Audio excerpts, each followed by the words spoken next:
विजया दशमी शुभ दीपावली एवं छठ पर्वको 2082 सालको देश विदेशमा रहनुहुने सम्पूर्ण नेपालीहरूलाई हार्दिक शुभकामना व्यक्त गर्न चाहन्छु मेरो व्यक्तिगत तर्फबाट र सपोक काउन्टी नेपाली समाजको तर्फबाट पनि यहाँहरू सम्पूर्णलाई यो समय सुखद रहोस्।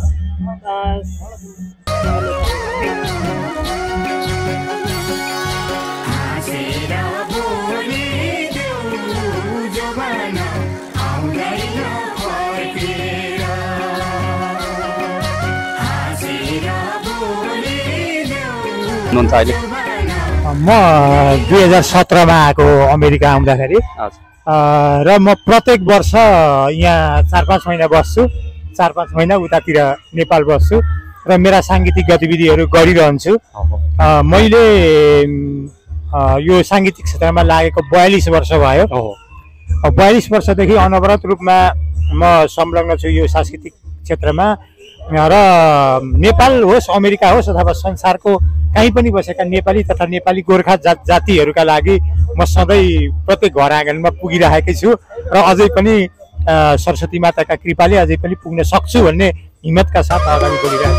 छु। दाइ हामी सानो हुँदाखेरि तपाईँ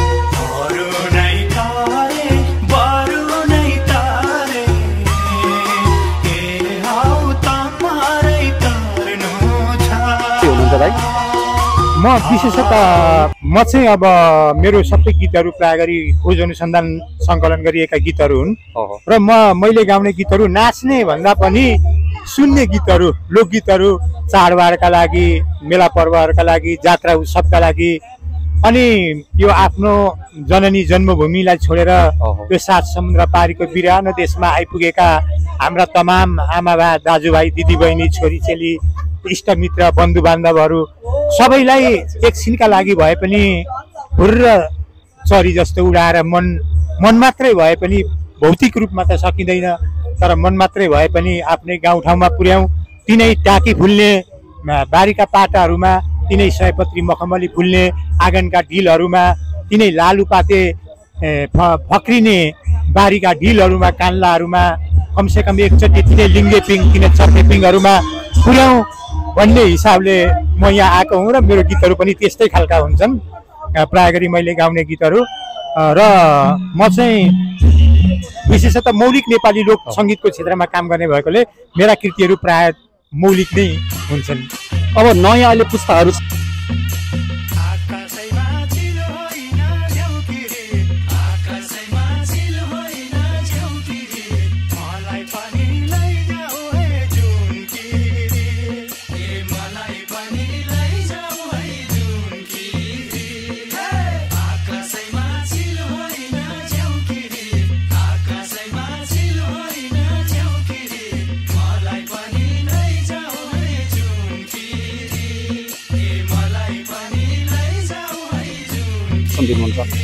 म चाहिँ यस्तो हो के भने संस्कृति अथवा सङ्गीत भनेको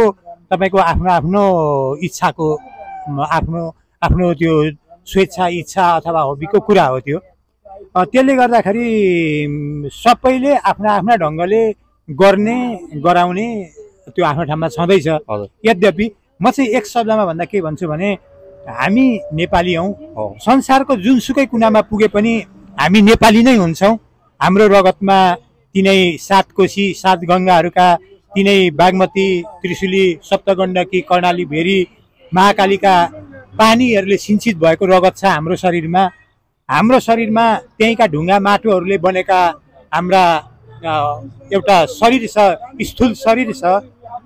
र हामी तिनै हिमालय पर्वतमाला, तिनै गाउँबेसीहरू, तिनै तराईका फाँटहरू, पहाडका बस्तीहरू, तिनै ठाउँमा गाउने, हामीले गाउने, हाम्रा पुर्खाहरूले गाउने, हामीले गाउने र हाम्रा सन्ततिहरूलाई पनि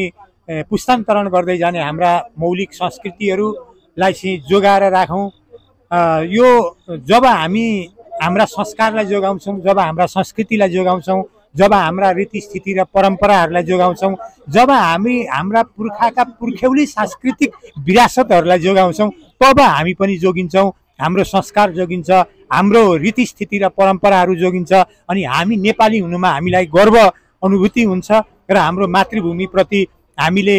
खान लाउनु भनेको त चरा मुसाले पनि खान्छ लाउँछ बाँच्छ आफ्नो जीवन जिउँछ तर के भने आफू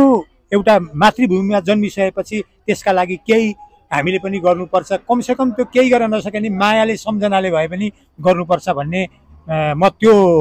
ठान्छु र आफ्ना पुर्ख्यौली रीतिस्थिति र विरासतहरूलाई जोगाइराखौँ नेपाली हुनुमा गौरव गरौँ नेपाल प्रति गौरव गरौँ श्रद्धा गरौँ भन्न चाहन्छु यस्तै नै हो भाइ सो एकदमै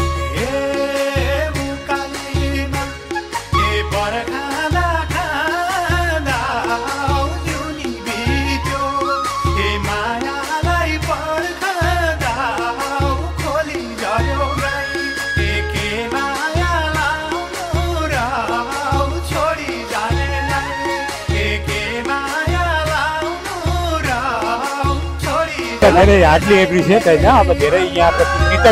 कृतज्ञ छु मैले हजुरले त्यो भन्दै गर्दा र अब यही हो चाडबाड आइरहेछ जेसुकै भए पनि हाँसो खुसीले मनाऊ अब हाँसो खुसीले मनाऊ अब सबैले आफ्ना रीतिसिति परम्पराहरूलाई जोगाएर राखौँ म यही भन्न चाहन्छु थ्याङ्क यू सो मच भाइ टाइमको लागि हजुरलाई धेरै धेरै धन्यवाद हजुरलाई पनि धेरै धेरै धन्यवाद हजुरको टेलिभिजनलाई उत्तरोत्तर प्रगतिको कामना अझै यहाँहरूले चाहिँ आफ्ना गतिविधिहरूलाई आफ्ना यस यात्रालाई चाहिँ अझै अगाडि बढाउने सामर्थ्यता प्राप्त होस् यहाँहरूको कार्यहरू चाहिँ